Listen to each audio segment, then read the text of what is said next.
Hey KW community. I've always been a little bit scared about using a pressure cooker, but apparently it's all a lot easier than it used to be. So let's welcome Marie. She's going to be making a risotto for us today and showing you a few tips and tricks with the Tefal Clipsal Minute. Correct? Cool, come on in, Marie. Okay, thank you, Jo. Thank you very much. Thanks for having me here today.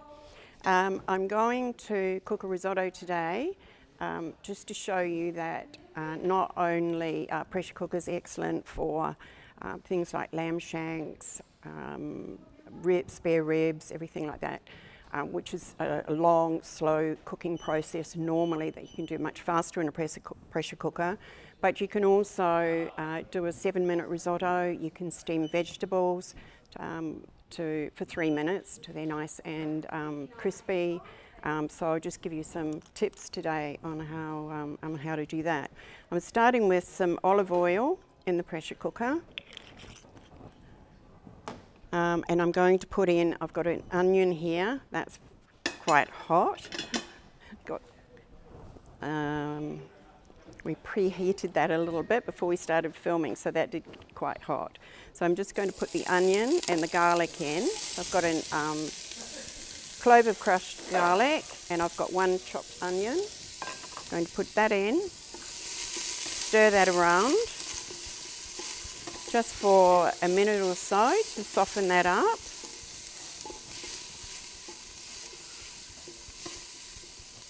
Going to put a little bit more olive oil in there. There we go. So just so all of our guests and viewers know, the recipe is on our blog, on the Kitchen Warehouse blog, and if you miss anything you can always go to Facebook Live or go straight to our YouTube channel and you'll be able to catch up on anything you've missed out on. Now at this stage, if you wanted to add some protein, if you wanted to add some chicken, you'd just put your chicken in there and saute it just to maintain all the moisture in the chicken, so if you want to do that at that time. Now I'm just going to add 2 cups of risotto rice.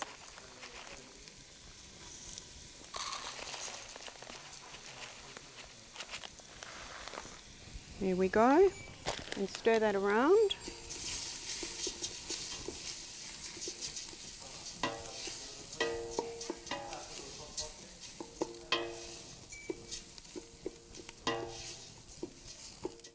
So Marie, what kind of recipes do you like cooking in the pressure cooker? I use my pressure cooker for basically everything. Any recipes that you have at home, casseroles or stews that you cook on top of the stove or in the oven can be cooked in a pressure cooker in 1/3 of the time. It's quite amazing. I mean, not only do we cook lamb shanks and ribs and things, those sorts of meats that just fall off the bone and are succulent, but I do my bolognese, my chili con carne, everything in my pressure cooker. The beauty of it, it retains all your vitamins, minerals and nutrients and colour. It's all encapsulated in the pot itself. It doesn't steam away. So I'm now going to add I'm just doing a simple mushroom and pumpkin risotto today. You can actually use anything you choose. You can put asparagus in here, tomatoes, anything that you want. You can do a seafood risotto, anything that you wish. If you've got leftovers in the cupboard and you want to throw it in, it's fine. I'm now going to put in 4 cups of chicken stock. Now I'm using store-bought stock today, but of course it is brilliant for making your own stocks. So if you want to make chicken or beef stock, you put the carcass in, some whole cloves, peppercorns, a carrot, some herbs, give it some flavour. Cover your chicken, cover your carcass or the bones that you're using, and you can make a stock in 30 minutes. Now normally if you were making that on the stove top, you'd probably be cooking that around, for 6 hours to make a really nice stock. So you can make your stocks in 30 minutes. So we're just going to let that simmer now. We're just going to bring it up. The best thing with a pressure cooker is we want it to come to pressure as quickly as possible. Once we put that lid on, we want it to come, we don't want it to stew. So what I always try and do is just get it to a simmering point first before you put the lid on, and it will come to pressure very, very quickly. So can you tell us about, Tefal has an app with recipes? We have an amazing app. You can download that from on Google or the App Store app. There's 250 plus recipes on that, plus tips and ideas. It's a wonderful app, so you can have that on your phone if you're out shopping, you're not sure what to have for dinner, look at the app. It'll have the ingredients, how much you need to buy, so you can do your shopping. So we just want to get this to a simmering point. The other thing, these pressure cooker comes with a trivet and a steamer basket. Okay, so if you want to steam vegetables or you want to cook desserts, you can place your pudding bowl in there, or your ramekins if you're doing custard, something like that, or you put your vegetables in here. I do my vegetables in 3 minutes. So, and they're nice and crisp, so that, as I say, they retain all their vitamins and nutrients in there. Now this is an elite pressure cooker. This pressure cooker is called the Calypso Minute. This is a 9 litre one that I'm using today. It is a very elite pressure cooker. What I love about this one is it's a no-brainer. It does everything for you. So this pressure cooker has a timer on it and has a one-handed mechanism. So what we do is we place the lid on the top, all right? So one-handedly we close it down. And that's it, that's closed. Now we wait for that to come to full pressure. Now this, as I said, has a timer on it. It's an amazing little device. I've timed that for 7 minutes. And once it gets to 7 minutes, once it comes to full pressure, this will beep. So that will tell you that it's commenced the timing, and it will time down, and then it will beep again. Now what you can do, if you're cooking something, say for 20 minutes, and you want to take that timer off and go and work on your computer or go out to the garden, do something like that, you can take that timer with you, and that will beep again and tell you that the time span has expired. So very, very handy little gadget. I'll take that off a little bit later, but it's going to time down. So now we just have to wait for the pressure cooker to come to full pressure. Every pressure cooker has a pressure indicator. It's like, this one's a little small red knob. Once that comes to the top, I'll show you that shortly, it indicates that the pressure cooker is under full pressure. Once that happens, there are 5 inbuilt safety mechanisms in this, so it's impossible to open the pressure cooker once it comes under full pressure. So no more of those those steamy looking, so you can't open it, it's not dangerous? Can't open it, no. There's safety mechanisms built in now. I mean, back in the old days, people say to me, oh, I'm scared of them. Nothing to be scared of nowadays. They're completely safe, compatible with all Australian safety standards. This particular pressure cooker is made in France, and it's extremely safe, as I say, with the inbuilt safety mechanisms. It won't open, and if there's a build-up of steam, it escapes through the steam release valve that's in there. Do you know what other sizes? Shall I get Matteo to check on that too, so we can let the people know? This is a 9 litre. The one that comes with a timer. We also do this model in a 7.5 litre. So how many, let's say, how many lamb shanks or something like that do you think would comfortably fit in the 9 litre? Oh, I think you'd get 6 good-sized lamb shanks in this, yeah. 6, definitely, yeah, and ribs. Okay, so I have it from our store helper, Matteo. So 300 for the 9 litre and 250 for the 7.5 litre. Okay, so this is, I can feel this coming to pressure now.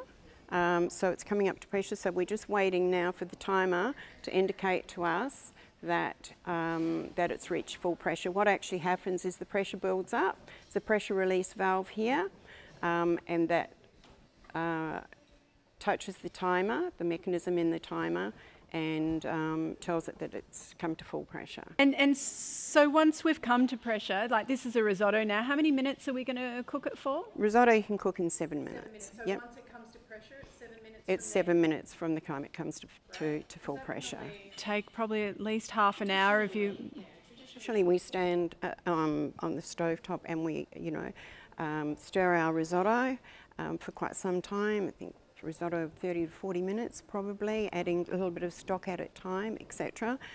If you're time poor, this is ideal. You want a quick meal and you want to use ingredients that you've got in the fridge or the pantry.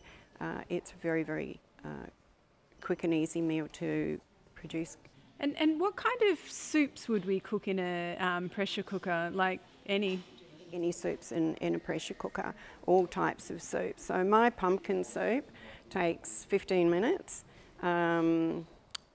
You just dice an onion, a leek, and some garlic, some crushed garlic. Then put in your diced pumpkin, cover it with your chicken stock, and I let that come to pressure and pressurise for about 15 minutes. Depressurize it, blitz it with a hand blender. So there's our timer. So our timer's started now, so that's going to count down to 7 minutes, and you see, you can feel the pressure coming through. If you want to have a look here at the pressure indicator, this little red knob on the side has come to the surface, so that indicates that it's under full pressure. Now when you see your steam coming through like that, and your pressure indicator's up, the idea is to turn your heat source down to low. So if you turn it down to low, you'll notice the steam reduce. So I'm unfamiliar with this gas hot plate at the moment, so this is quite a high one. So what I'm going to do is I'm just going to move it onto a smaller ring. So you will immediately see that pressure reduce. And so would you then continue to cook the risotto? What do we need to do? What's the next step on the to die down a bit, and then a timer to actually tell us up to 7 minutes. Now if you have a pressure cooker without a timer, that's fine. You can just time it on your phone or on a kitchen timer that you have at home. Do the 7 minutes. Now what I'm going to do is, once that 7 minutes is up, I don't want to overcook this. So I'm going to release a pressure cooker in what I call the third way you do it. There's 3 ways to release pressure from a pressure cooker. If you're cooking a soup or a stew or something, you can just turn off your heat source and let it depressurize by itself. So depending on what's in there, the capacity that's in there, that can take up to 20 minutes or something for the pressure to release. It will indicate once it's released, that pressure indicator drops down. The second way is every pressure cooker has a pressure release valve. This is a little indicator on the top. You turn to your pressure release valve. I will show you that when we get down to the 7 minutes. I will show you that quickly. If you have a fan in your house, generally what I do is I turn the fan on, click to the pressure release valve, and you'll see the steam will come billowing out of it. So that can take a few minutes as well. And the third way to depressurize quickly, if you're steaming vegetables and your 3 minutes is up, or you're doing a risotto, or you're doing a sponge cake or something and you want to depressurize quickly, take your pressure cooker to a cold water tap, run cold water over the lid, and that will depressurize within seconds, really quite quickly. Okay, so we're getting down, our time's nearly up here, so the timer will once again indicate, here we go. So it's telling you that the timer's up. So what I'm going to do is, I want to quickly release this. I'm going to take it over to the cold water tap. What I'm going to do is I'm going to remove the timer so that I don't get it wet.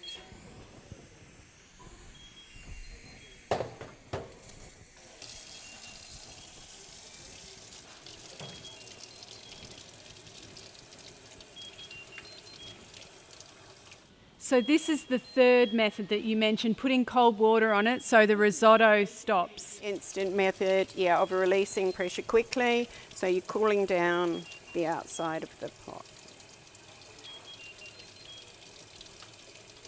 Okay, so that's released, that pressure has released, the pressure indicator has dropped down. I come back over here, I turn the gas off. And if you can see here, that pressure indicator has dropped down. It is safe now to open. That will allow me to open it. I wouldn't have been able to open it before. So then we're going to look at our risotto. We're going to give it a stir. If you can get the camera in there and have a look at this delicious mushroom pumpkin risotto. Let's turn the timer off. All right, I'm going to throw in some parsley here. A little bit of parsley that I've chopped up previously, and I'm going to throw in a couple of tablespoons to make it nice and creamy of grated parmesan.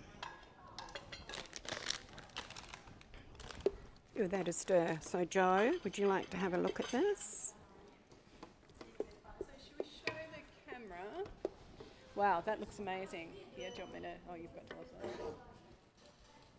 That's how it looks once it's cooked in the pressure cooker? Yep. Beautiful. Delicious. So now we'll give that a stir. We'll plate up. There you go. Should move that down to here. Actually, I will add a little bit of salt and pepper into that. So is this a recipe?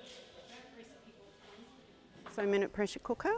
So that's got quite a few recipes in there, and it's got obviously the instructions on how to use it, which are really quite simple. But as I also download the app. The app's excellent. So the recipe for this risotto in the pressure cooker is available on our blog at the moment, and also as Marie mentioned, there's the book that comes with the pressure cooker, and also the 250 off the app as well. So while you're out shopping, you can actually have a look at the app, and if you need a last minute ideas or inspiration, you can also look there. So There you go, Joe. great, I get to try this one. I'm the queen taster, the best part of the job. It could be hot. Oh yeah, that. Oh, it's so good. That's really good. I'm having that for dinner. Anyway, thank you so much, Marie, for joining us and taking us through the pressure cooker. Please feel free to ask questions, and we'll get Marie to answer them on our Facebook page and on our YouTube. If you've missed anything, you can go back and look afterwards on YouTube, Kitchen Warehouse YouTube page, and also Facebook. Look forward to seeing you again soon, and great. Thank you. Thanks, Marie. Thank you, See you Joe. later. Thank Bye. you. Bye.